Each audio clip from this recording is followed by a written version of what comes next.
যেন যে কোনো বিষয়ে সেখানে যুক্ত করা যাবে। এই যে একটা ঐকমত্য, এটা একটা গুরুত্বপূর্ণ অগ্রগতি যে আমরা ন্যূনতম অনেকগুলো বিষয়ে ঐকমত্য হচ্ছি। নারীর আসন, সংরক্ষিত আসন 100 হওয়া দরকার, এ বিষয়ে মোটামুটি ঐকমত্য তৈরি হয়েছে। কিন্তু এই 100 আসন সরাসরি নির্বাচন হলে কি পদ্ধতিতে হবে সে নিয়ে এখন পর্যন্ত কোনো ঐকমত্য তৈরি হয়নি। এবং এই ঐকমত্যর ভিত্তিতে আমরা আবার কোনো ডিসেন্ট ভয়েস থাকলেও সেটাও জাতীয় সনদে যুক্ত থাকবে।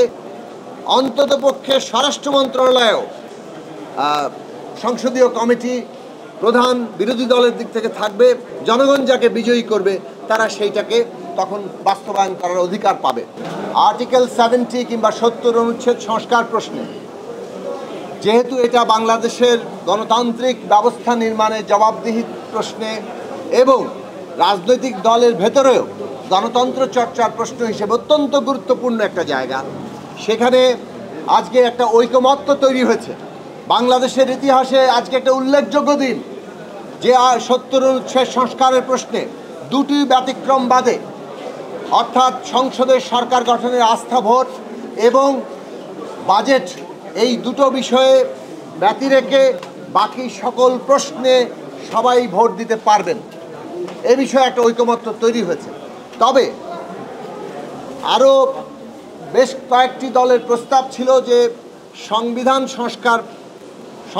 সংশোধন প্রসঙ্গ, অর্থাৎ ইস্তেহারে সংবিধান সংশোধনের প্রশ্ন যদি উল্লেখ থাকে সেই প্রশ্নে এবং জাতীয় নিরাপত্তার ক্ষেত্রে বিশেষত যুদ্ধ পরিস্থিতিতে এই দুটো অপশনে যুক্ত করার সিদ্ধান্ত যেটা হয়েছে যে ন্যূনতম জাতীয় ঐক্যমত হয়েছে এই দুই প্রশ্ন ব্যতি রেখে থাকবে। এখানে ডিসেন্ট ভয়েস কিংবা ভিন্নমত হিসেবে অ্যাপেন্ডিক্স হিসেবে জাতীয় সনদে ওই দুটো পয়েন্টও লেখা থাকবে। তার মধ্যে অ্যাপেন্ডিক্সে পরিশিষ্টে কিছু কিছু ভিন্নমত, যেসব প্রশ্নে ঐকমত্য হওয়া সত্ত্বেও ভিন্নমত আছে সেইগুলো থাকবে, কিন্তু সেইগুলো নির্দিষ্ট থাকবে, এমন নয় যেন যে কোনো বিষয়েই সেখানে যুক্ত করা যাবে। এই যে একটা ঐকমত্য, এটা একটা গুরুত্বপূর্ণ অগ্রগতি যে আমরা ন্যূনতম অনেকগুলো বিষয়ে ঐকমত্য হচ্ছি এবং এই ঐকমত্যর ভিত্তিতে আমরা আবার কোনো ডিসেন্ট ভয়েস থাকলেও সেটাও জাতীয় সনদে যুক্ত থাকবে, যাতে করে জনগণের কাছে তারা এই প্রশ্নগুলো তাদের মতামত নিয়ে যেতে পারে। জনগণ যাকে বিজয়ী করবে তারা সেইটাকে তখন বাস্তবায়ন করার অধিকার পাবে। এটা হলো একটা বিষয়। স্থায়ী কমিটি বিষয়ে আপনারা শুনেছেন 4টি বিষয়ের কথা ঐকমত্য হয়েছে। তার মধ্যে আছে public accounts committee, privilege committee, estimation committee, public undertaking committee. অন্ততপক্ষে স্বরাষ্ট্র মন্ত্রণালয়েও সংসদীয় কমিটি প্রধান বিরোধী দলের দিক থেকে থাকবে, সেটার উল্লেখ রাখার জন্য। কিন্তু এটা একটা ডিসেন্ট ভয়েস হয়ে গেছে, এটা বিষয়ে ঐকমত্য হয়নি।